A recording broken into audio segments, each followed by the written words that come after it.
This week, Main Street gets a brief tailwind. Certain Social Security beneficiaries are slated to see money land in their bank accounts. Deposits climbing as high as about $5,100. For millions living on a fixed income, that's not a headline. It's the difference between refilling a prescription and letting it wait. But behind the relief lies a bigger fight. A system under pressure. A promise on trial, and leaders swearing they can keep the checks coming. At the center of this storm is Social Security's long-running solvency debate.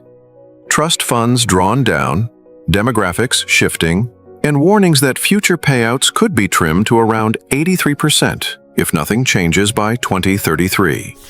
Meanwhile, Washington insists the ship can still be steered. The current Social Security Commissioner, a former top executive from a major payments company, says the agency isn't just paying benefits. It's rebuilding how it serves the entire country. More than 300 million Americans hold Social Security numbers. Over 70 million receive checks every month. That's not a program.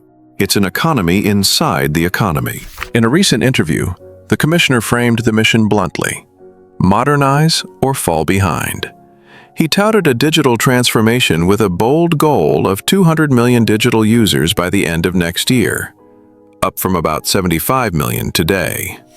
He claimed the main website, once offline 29 hours a week for maintenance, is now available around the clock, and that call center waits, reputedly near 30 minutes, have been driven into single digits within his first 100 days.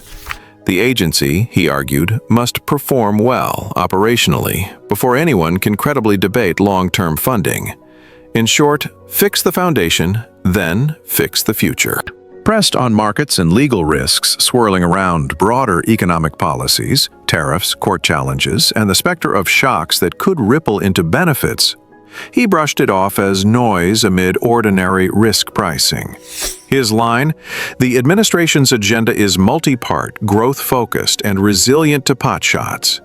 When asked point-blank whether Social Security faces an inevitable insolvency cliff, he pushed back.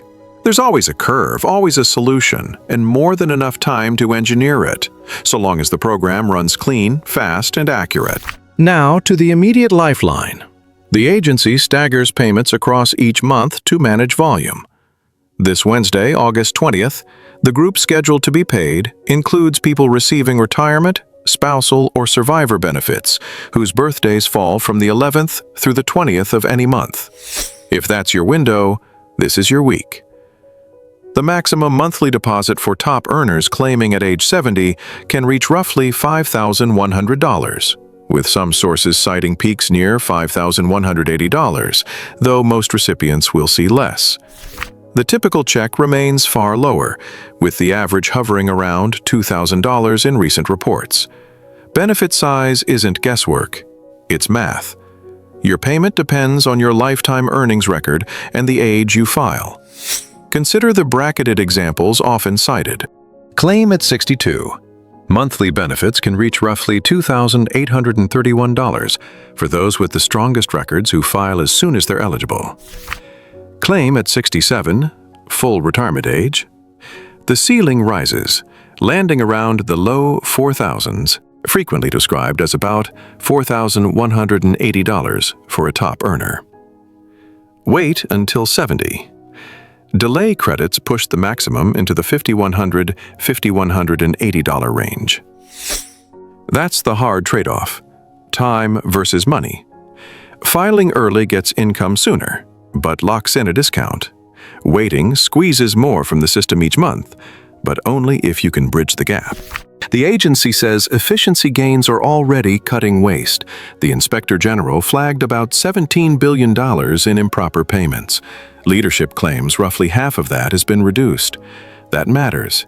Every dollar that was misdirected is a dollar not reaching a family that earned it or a taxpayer who funded it. Retirement, disability, supplemental security income, each pillar depends on accurate eligibility, fast service, and clean execution. If operations tighten and improper payments fall, the program's credibility climbs, and so does the political space to solve the long-range math. But credibility is fragile. People don't live on promises, they live on deposits that clear. When the commissioner says the lines are shorter and the website doesn't blink, Main Street hears progress. When he says Congress, Treasury, Labor, and HHS will come together to decide the future, Main Street hears a countdown. The reality. The trust fund clock isn't a talking point, it's arithmetic. The agency can run like a well-oiled machine and still require lawmakers to write the law that keeps the full promise intact. Eyes now turn to the 2026 cost of living adjustment. We already have one early read. A respected seniors group projects a 2.7% COLA based on mid-year inflation trends. For the average retiree, that would translate to a little over $50 more per month. But projections aren't final. The official number locks in mid-October, when the government compares third quarter CPIW inflation to the same period the prior year. That Q3 to Q3 change becomes the COLA. Until then, the estimate is just that, an estimate. What does that mean for households right now? Two takeaways. This week's payment is real. If your birthday falls 11th through 20th, Wednesday is your deposit day. The 2026 COLA is pending. A 2.7% increase would help, but it won't erase the price shocks of recent years. Households still need predictability, not just a bump. Relief. Deposits hit on Wednesday, August 20th for those in the 11th through 20th birthday group. Range. Average checks land around $2,000. Top earners at 70 can approach $5,100 to $5,180. Levers. File early for smaller monthly checks sooner. Wait longer for larger checks later. Rebuild. Leadership touts always-on web access, shorter call waits, and tens of millions more digital users on the horizon. Waste. About $17 billion in improper payments flagged. Leadership says half already reduced. Future. Without action, forecasts suggest 83% of scheduled benefits payable by 2033, which means policy decisions, not wishful thinking, must close the gap. COLA. Early chatter points to 2.7% for 2026.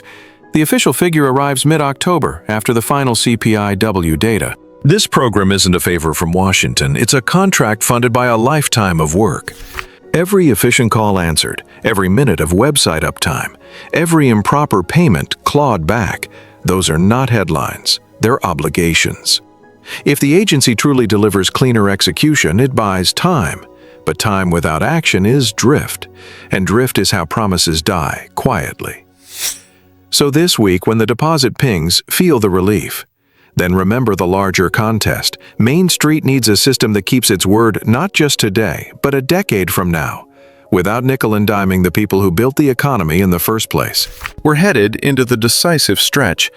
Lawmakers sharpening options, watchdogs tracking waste, inflation prints shaping COLA, and the trust fund timeline drawing closer. The next moves, technical fixes or structural reforms, will tell you everything about whose side Washington is really on. Question for the next briefing. When the final COLA number drops and the solvency plan steps into the light, will it strengthen the promise or quietly redefine it? If you stand with Main Street and want these briefings when they matter most, subscribe, add your voice in the comments, and share this report so more families know what's at stake.